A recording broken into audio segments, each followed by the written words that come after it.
نعبر لك على تقدير واحترام شخصي.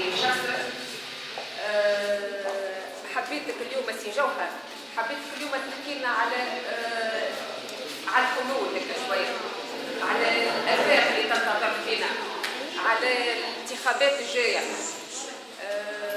توا قعدنا احنا الناس الكل كي نتكلموا على العنف السياسي ومظاهر العنف السياسي، واللي المظاهر قاعده تتعدد وكل مره نشوفوا حاجه جديده وقاعدين يتفنوا في العنف السياسي.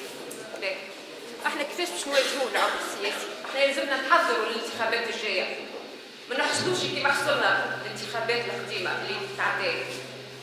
قعدنا بين ملحدين، معناها صراع بين ملحدين وبين مسلمين وطيحتنا فيه النهضه البياجات. انا يظهر لي توا ما نخليوش الصراع قايم بين الاتجاه الاسلامي اللي يتمثل النهضه وبين نداء تونس، خاطر من نقطة حكاية المبكيات اللي يقعد لنا الحل الوحيد نداء تونس. التحالف الاستراتيجي بين رأس مال الخليجي البترودولاري والرأس مال الصهيوني الأمريكي قضاوا على الشرق، العراق، سوريا وذاك، والآن دور بلاد المغرب، وتونس المدخل الأول، ليبيا كانت المدخل، تونس، مالي، ثم الانقضاض على تونس ومن تونس إلى الجزائر. وبالتالي نحن ما نحبش نطول، نحن الآن أمام مسألة وطنية لنستعد لحماية بلادنا ولحماية بلاد المغرب، وهذا استعمار جديد وهذا زحف جديد يذكرنا بالزحف الأعرابي اللي بدا في القرن السابع والآن يزدوج الزحف الصهيوني الكاوبوي. وشكرا. وتشكرت الجبهة الشعبية لأنه عزز الجبهة الشعبية، مانيش يخاطر بالكلام لا، أو على الأقل يطورها أو يجد حلول أخرى لبناء حركة وطنية جديدة. بعد الحركة الوطنية اللي بدأت مع التحرر من فرنسا واللي هي فشلت لفشلها في التنمية. الآن علينا أن نربط بين المسألة الوطنية والمسألة الاجتماعية لتحرير بلادنا وبناء بلاد المغرب، لتحسين أنفسنا ويلعب دور ريادي في التاريخ. وشكرا. سؤال أو تحقيق مش مجال حضرات أنا أسئلة رقيقة وجيزة. سؤالي سي جوهر، ما هي علاقتكم بالتشكيلة الحكومية الجديدة وخاصة الوزراء المكلفون بوزارات السيادة؟ هل تعتقدون أن هؤلاء سوف يضمنون القيادة اللازم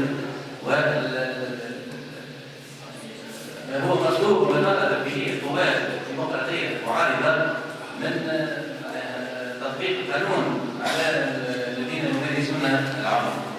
السؤال الثاني سي عبد الله، حول اللجنة التي وقع تكليفها بالتحقيق في أحداث ساحة المحمدي، أريد أن أعرف أين وصلت هذه اللجنة وهل ستنشر أعمالها في القريب العاجل؟ شكرا.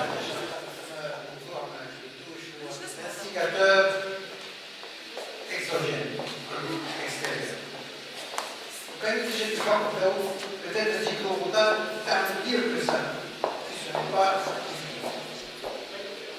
Donc ils amènent, je crois, le secours معناها suprême هو المدعو الشباب. Il faut d'ores et déjà commencer à instaurer et inculquer une culture d'indépendance à tous les niveaux.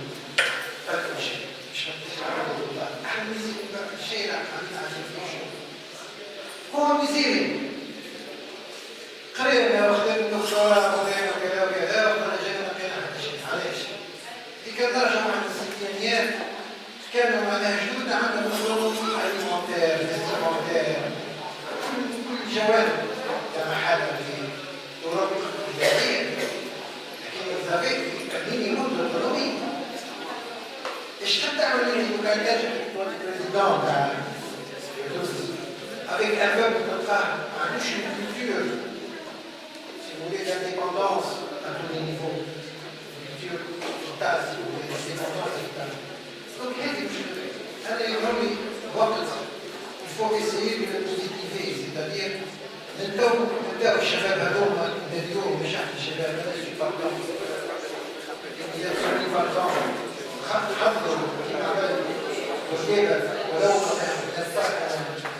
معناها نحكي على السياسة أن نحكي من منظور اجتماعي حتى ولو كل واحد في داره في سبيل بتاعه يبقى يكون سبيل كولتور اللي تخلي الإنسان يبدأ يميزيج من كولتور de soumission et d'obéissance.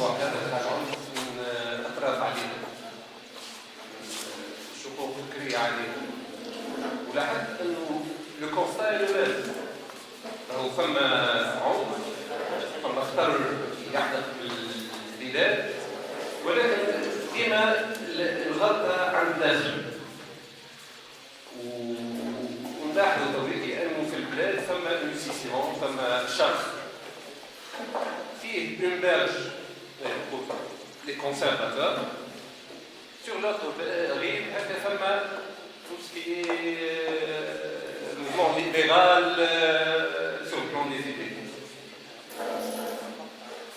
وصايرة des manifestations ولا des initiatives هكا pour contrer cette tendance العنف ولكن les initiatives كل صايرين في اطار هذا الشرخ هذاك كل واحد في ترتيبه انا ما نراش انه في المستقبل باش نجموا نعملوا حاجه وباش نضادوا هالعنف هذا واحد شيء اذا كان ما يصيرش ديبون من بين لي دو باج مش ممكن الشيء هذا على خاطر في كل ما نحضر مع جماعه يقولوا ثم عنف وكذا وكذا وكذا كيفاش باش نلاه يلزم الاخر يرضخ ويطيح من روحه اما انا ما نطيحش من روحي امبوسيبل ولذلك انا يظهر لي انه كل ما ثم انيسياتيف اللي ممكن تقرب على الاقل لي موديري دي دو كون ممكن هي هذيك اللي باش تفرق لن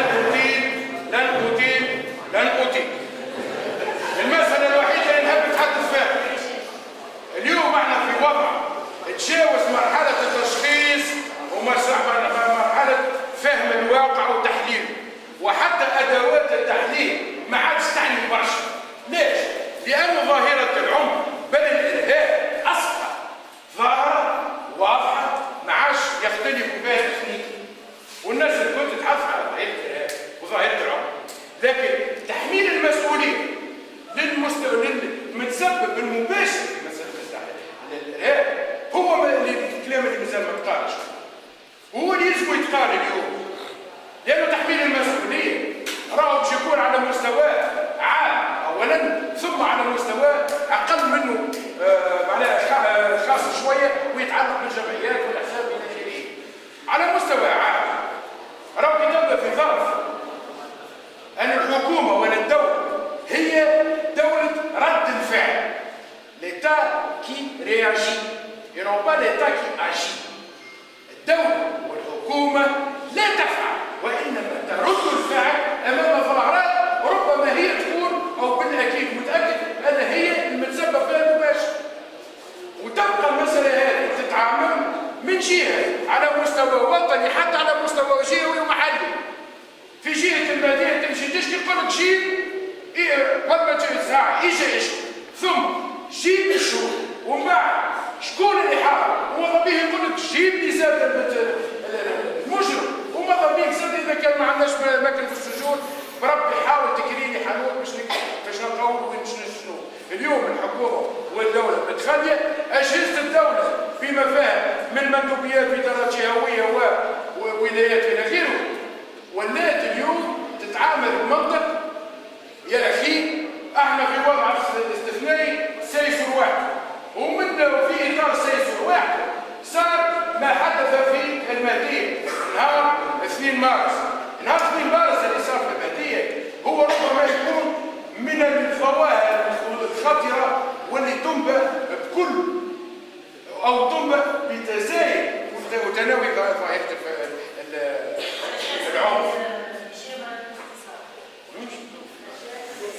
كان تحب الخص كان يقول في كلام فارغ ما انا كان